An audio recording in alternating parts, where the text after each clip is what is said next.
hermanas, queridas hermanas, muchas conocidas y pues de pronto hermanas que no me conocen. Mi nombre es Olga Rodríguez de Castañeda, soy de Colombia, pero por la gracia del Señor me casé con un pastor guatemalteco y aquí estamos en Huehuetenango, Guatemala. Esto es muy, muy lejos de la capital y muy lejos de todo, definitivamente. Dorisita que ya estuvo por acá, ya sabe qué tan lejos es.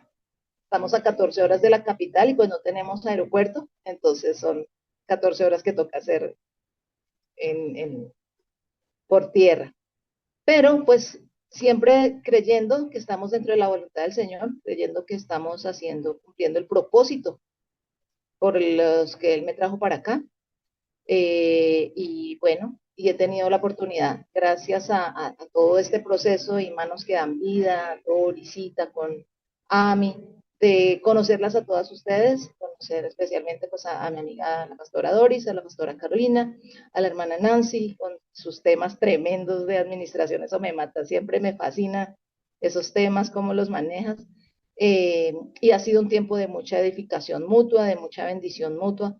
Creo que ya había compartido con ustedes en alguna otra oportunidad temas de familia, que fue, siempre digo que ese fue el tema que el Señor me puso y por el cual yo llegué aquí a Guatemala con esas charlas de familia. Pero pues con esta oportunidad, porque realmente para las mujeres tener, y yo creo que las hermanas que tienen esposo pastor saben que es una oportunidad bonita que se nos presenta a algunas mujeres, porque ahí sí como decimos en mi país, al lado del enfermo come el alentado. Entonces cuando llaman al pastor, entonces de ahí va uno ahí pegado eh, con una charla, con alguna conferencia, y así lo van a uno conociendo. Entonces ya Pastora Carolina, Pastora Doris, Pastora Hermana Nancy, nos me conocen, saben cómo, pues cuál es como el don que el Señor me ha dado, el don de hablar. Entonces, además me dio a don Daniel. Entonces, pues aquí estamos. Hoy en esta oportunidad me dijeron como que quería compartir, pues siempre hay algo que hablar. Cuando se trata del tema del Señor, siempre hay algo que hablar, siempre hay algún mensaje, porque la palabra siempre está vigente. Y a cada una de nosotras, y estoy segura que muchas de las mujeres que nos escuchan pueden decirlo siempre. Yo creo que ellas dicen, ay, yo quería decir esto, o yo quisiera decir, hablar sobre tal tema porque y al Señor se revela especialmente, de una manera bien especial con las mujeres, siempre lo he creído, y ahora pues con tantas amigas que en liderazgo y en cosas, más lo confirmo de que el Señor tiene un mensaje, el mensaje, pero a través de las mujeres llega diferente y nos utiliza, nos usa de una manera hermosa y pues porque hay cierta sensibilidad en las mujeres que de pronto, eh, pues él no se la puso, ¿no? Por algo no la puso. Entonces hoy les quiero hablar de un tema que ha venido dando en mi cabeza bastante vuelta y ya he podido compartir algo de esto. Es el tema de pues, los últimos tiempos. ¿Quién no habla de los últimos tiempos? Todas, yo creo que es un tema que está a flor de labios en cada tema, en cada momento. Hablamos con nuestros hijos, ya el Señor no tarda en venir. Hay muchos de nuestros hijos, mis hijos ya son adultos, pero como se les habló desde chiquitos de que el Señor venía, mi hija siempre dice, no, yo pensé que ni siquiera a los 15 iba a llegar, pero el Señor ha tenido misericordia. Entonces, para ellos siempre ha sido como inminente, ¿sabes? Pero casi ya.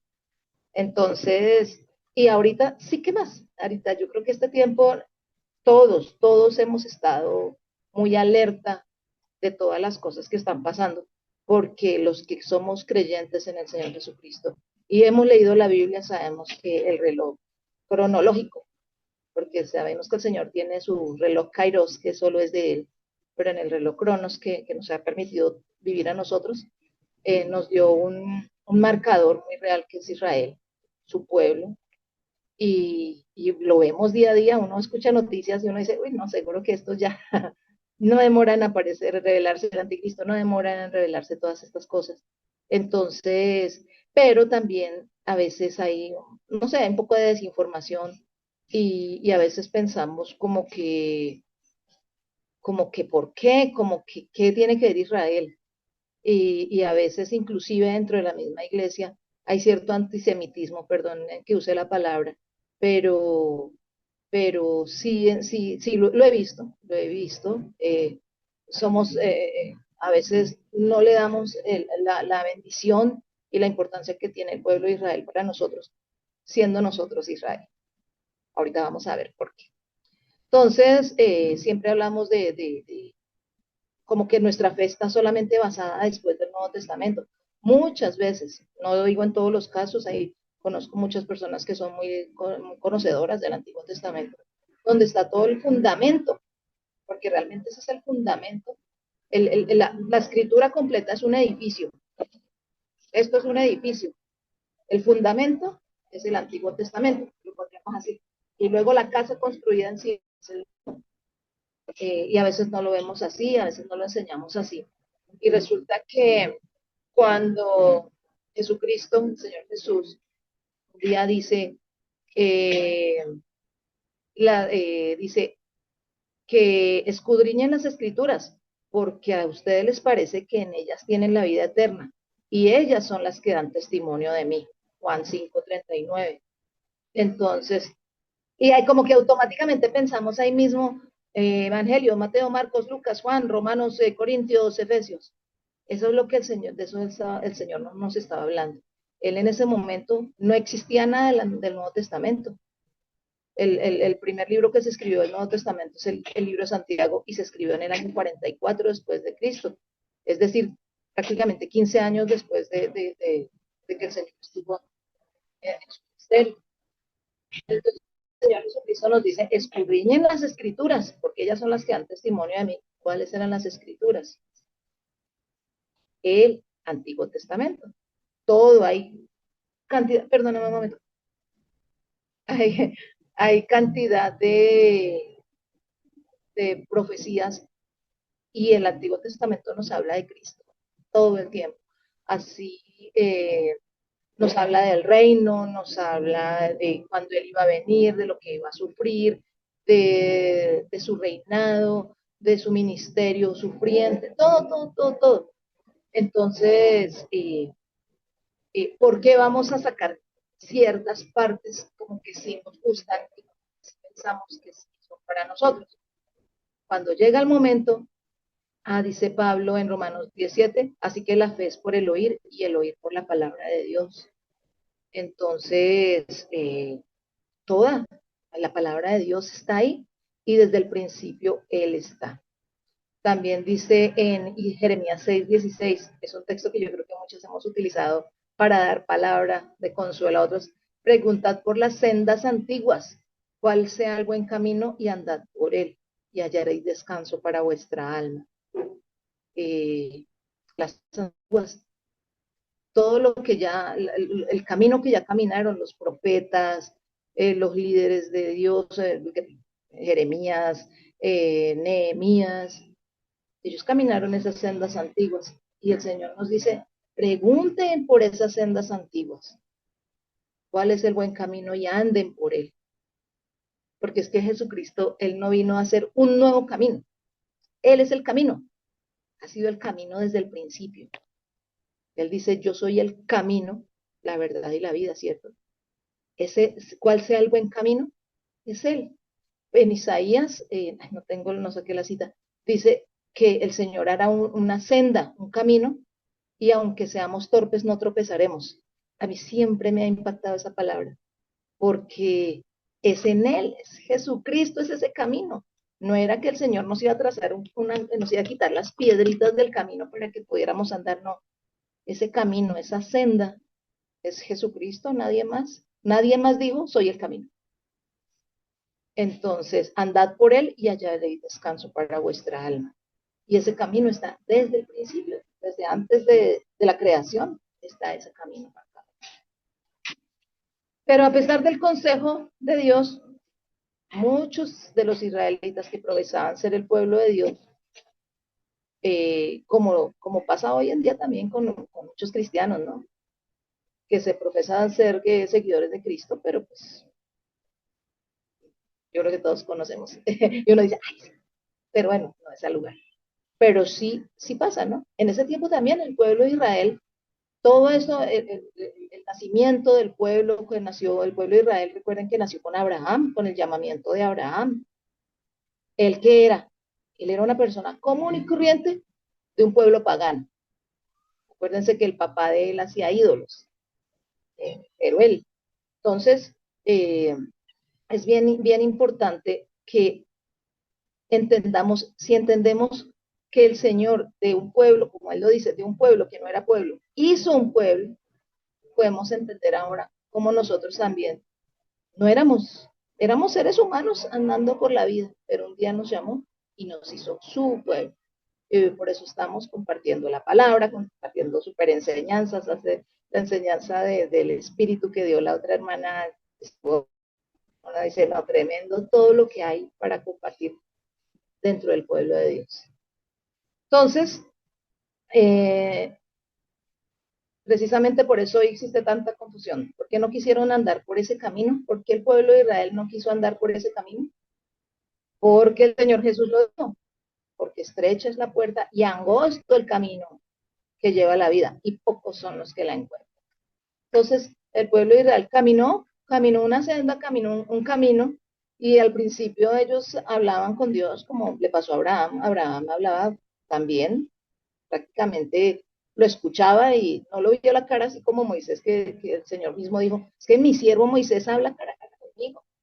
De pronto Moisés, Abraham no cara a cara, pero sí lo escuchó, sí hizo un pacto y de ahí nació un pueblo, el pueblo de Israel. Cuando se volvió Israel, primero fueron hebreos, ¿no? Todo el tiempo Abraham, Isaac y durante Jacob, antes de su conversión, fue el pueblo hebreo. Hebreo quiere decir los que pasaron el río. ¿Cuál río? Pues allá el río cuando ellos vivían en Ur y vinieron para la tierra de Canaán, tuvieron que pasar un río, entonces por eso se les llamaba hebreos. Eh, ¿Qué encontramos en estas sendas antiguas? ¿Qué vivieron ellos en ese momento? Eh, pues ellos ya conocían y ya estaban viviendo, eran de la creación, todo el tema que ellos ya lo sabían. ¿Cómo lo sabían? Porque eso no está escrito en la Biblia, porque cómo sabía Abraham que había pasado la creación y cómo, pero se da a entender que el Señor se reveló a él y se reveló, y Abraham creyó todo lo que le dijo Dios, y por eso hoy en día nosotros llamamos a Abraham nuestro padre, ¿no? Por eso cantamos de niños, el padre Abraham tenía muchos hijos, ¿cierto? Nosotros somos hijos de Abraham. ¿Y en qué momento entonces nos perdimos de ser hijos de Abraham y que ahora ya no somos Israel, que si somos Israel, que no, que mejor somos cristianos, que no, que los judíos están por allá? Eh, ¿En qué momento eso se cortó? Entonces vemos que el pueblo de Israel siguió caminando, caminando, caminando, siguieron siendo pueblo, los han atacado toda la vida, ¿no? Ustedes saben que los atacaban los madianitas, los atacaban los de Amón, los de Moab, los de Asdod, todo el mundo atacó a Israel toda la vida, pero solo hasta cuando son los exilios, que es en el año 600, que es el exilio, cuando viene a Siria los asirios e invaden Israel y se llevan a las 10 tribus del norte, y luego en el año 590, 96 creo, que es cuando vienen a Nabucodonosor y arrasa con el pueblo de Judá, que son las dos tribus, Judá y Benjamín. Entonces, y que son cuando Nehemías es el que regresan las dos tribus, Judá y Benjamín. Entonces de ahí queda nuevamente el pueblo en la tierra de Israel, pero solamente la tribu de Judá y la tribu de Benjamín. Las otras 10 tribus, eso, un día tendremos una charla porque ese tema a mí me apasiona muchísimo, porque a veces como que nosotros no nos preocupamos, porque como no estén, no, eso es para los judíos, eso es de por allá. Eh, pero hay muchas cosas que hay que decir sobre esas 10 tribus y sobre lo que pasó con ellas, que nos afecta y nos atañe a nosotros hoy en día. Entonces, cuando, cuando el pueblo regresa, es cuando se reedifica, se hace el segundo templo, porque el primer templo, el de Salomón, recuerdan, ese fue incendiado y acabado. Viene Nehemías y reconstruye el muro, que es esas grandes enseñanzas de liderazgo que tiene Nehemías, Esdras, eh, y el pueblo siguió avanzando. Ya el pueblo dejó de celebrar muchas cosas, muchas fiestas que el Señor había instaurado, porque pues, ya la gente va olvidando, va dejando. Cuando llegan ya los 400 años de silencio, pues resulta que no fue tan silencio porque es cuando viene el otro ataque que tuvieron los judíos, que fue el pueblo de Israel, pues, por parte de los sirofenicios, que fue cuando el horrible sacrilegio, que los seleucidas, que eran uno de los ejércitos de uno de los generales de Alejandro Magno, que atacó al pueblo de Israel, y ese fue la primera vez que realmente de frente quisieron acabar con la fe. Entonces hay una cosa muy bonita que hablan los rabinos, que cuando atacan nuestro cuerpo, no, eso no pasa nada. Si morimos, morimos. En el Señor morimos. Pero cuando atacan nuestra fe, es cuando nosotros no podemos callar. Eso fue lo que pasó con el pueblo de Israel, cuando este general del ejército Seleucida los ataca. Lo primero que quitó fue la celebración de las fiestas de Shabbat, porque realmente no estaban celebrando tanto las fiestas por el tema de que ya casi las habían olvidado. Pero el Shabbat, toda la vida el pueblo de Dios guardó Shabbat y ellos lo prohibieron la circuncisión. Entonces, eso fue muy curioso porque ¿cómo sabían que alguien estaba circuncidado? Pues porque ellos se inventaron ahí, como son griegos, son los grecocidios, ellos traían ya los juegos y los deportistas hacían deporte desnudos. Entonces ahí se daban cuenta quién estaba circuncidado y quién no. Tanto fue la persecución por eso, porque hubo una persecución fuerte, que los judíos, esos son escritos del Talmud y del Mishnah, que ellos empezaron a ponerse como cuerito de animal para simular el prepucio y no morir a causa de estar circuncidados. También estos sirofenicios trajeron, grecosirios trajeron una cosa que a nosotros, eh, cuando yo lo supe, cuando pude leer todos esos textos, de verdad que es muy triste que uno no tome en serio estas cosas. Y uno diga, no, es que es en el libro de Macabeos, eso es un libro deuterocanónico, eso no está dentro del canon. Pues resulta, todo eso está en el libro de Macabeos, Macabeos 1 y 2, y ahí sale cómo fueron, cómo, por qué se levantaron y cómo intentaron acabar con la fe judía. Eh, y una de las cosas es la pureza de las mujeres, la pureza del matrimonio. Eso es una gran señal, porque recordemos que es un día, creo que lo hablamos acá algún día del matrimonio, cómo el Señor tiene, mejor dicho, de las cosas que tiene en estima es el matrimonio. Y dice que esto es un misterio inclusive, cuando que es tan santo que él es lo que es el Señor utiliza para explicarnos la relación de él con la iglesia, ¿no?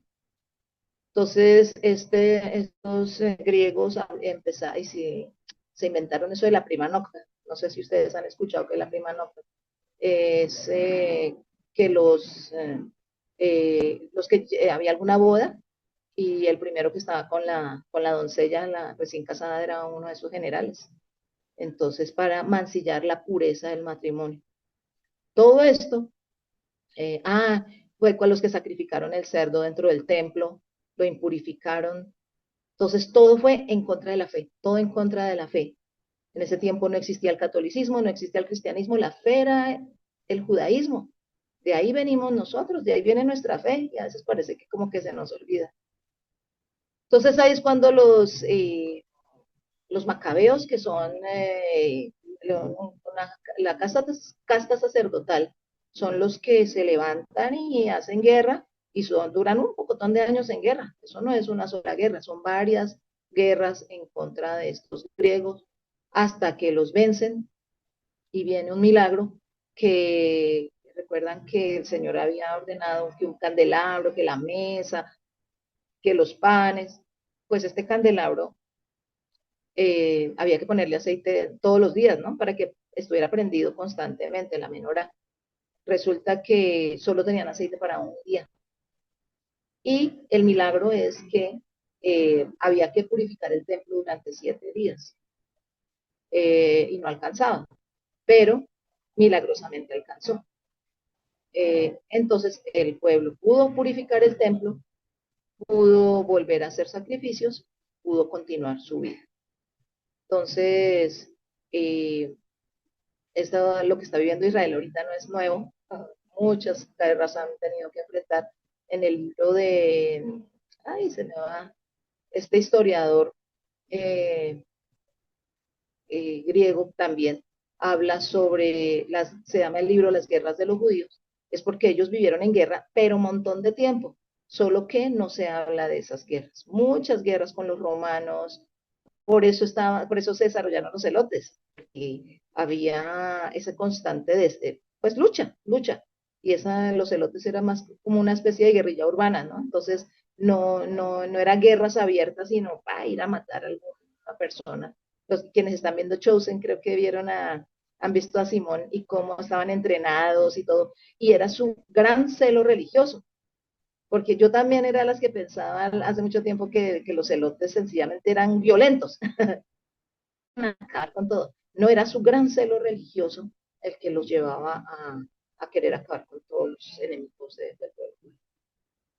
Entonces, ahí en ese contexto, 200 años, 170 años después es que llega el Señor Jesucristo. De hecho, el Señor Jesús nació 6 años, ahora sí ya 6 años antes de Cristo, antes del año cero. Entonces, viene el Señor, cumplidor de la ley, eh, y él mismo dice, yo no vine a abolir la ley, sino a cumplirla. Entonces, tenemos a Jesucristo. Jesucristo, el centro de nuestra fe, por quien creemos, por quien estamos aquí. Definitivamente ha sido el Señor Jesucristo. ¿Qué pasó cuando Él vino? Pues ya sabemos todos, Él vino como el siervo sufriente, decepcionó a muchos que estaban esperando el Mesías como un guerrero, porque pues así estaban las profecías. Lo que pasa es que ellos no entendieron que eran dos momentos y, y por eso no lo reconocieron. Pero no lo reconoció todo el mundo, no, mucha gente. De hecho, recuerdan que cuando el día de su ascensión, dice que había más de 500, no solo sus 12 discípulos, no solo su mamá, bueno, sí, su mamá, sino más de 500. Y ya que de 500 en esa época es un montón de gente. Y gracias a esas personas hoy nosotros creemos, porque ellos fueron hablándole a unos y a otros, porque en ese momento, pues, ¿qué medios? Ni papel había para hacer la Biblia, todo fue un voz a voz. Entonces, todo esto para entender que nuestra fe viene de Israel, es la fe de Jesucristo. Nuestra fe no es alguien que se inventó, no se la inventó Martín Lutero, nuestra fe no se la inventó Constantino. Nuestra fe es la del pueblo de Israel. Entonces, por eso es que es un pueblo tan importante. A veces yo me ofendo, les digo, porque yo siento y escucho mucho de que no, que esas leyes son para ese pueblo, pero cuando son las promesas, sí queremos que sean para nosotros. Entonces, cuando dice, clama a mí, yo te responderé y te enseñaré cosas grandes ocultas, eso sí, ay no, eso sí es para nosotros, sí, la iglesia, pero cuando es los mandamientos y la ley, no, eso es para los judíos. Cuando son las fiestas, no, eso son las fiestas de los judíos. Pero cuando dice el que me toca a la niña de mis ojos, ay, sí, yo soy la niña de los ojos de Dios. Como que solo queremos el chocolate y no las zanahorias. Entonces, pero el Señor Jesucristo, en Él confluye todo. Él es ese camino que está trazado desde el principio y ahora no lo ha escrito todo el tiempo para su pueblo, cuando vino y nos dejó marcado y nosotros ahora estamos caminando ese mismo camino. No son dos caminos, no son tres. Cuando la escritura habla de la novia, entonces, ¿quién es la novia? ¿Israel o los gentiles? Entonces Hermana, es muy fácil decir, ah, no, eh, ese es un tema súper, súper bello, la novia. Sí. ¿Qué le parece si tomamos una pausa aquí y cuando regresamos vamos a continuar con este tema tan espectacular y tan ardía, tan necesario? Y entonces también vamos a tener tiempo para hacerle preguntas a la hermana Olga. Ya vamos a regresar. Gracias.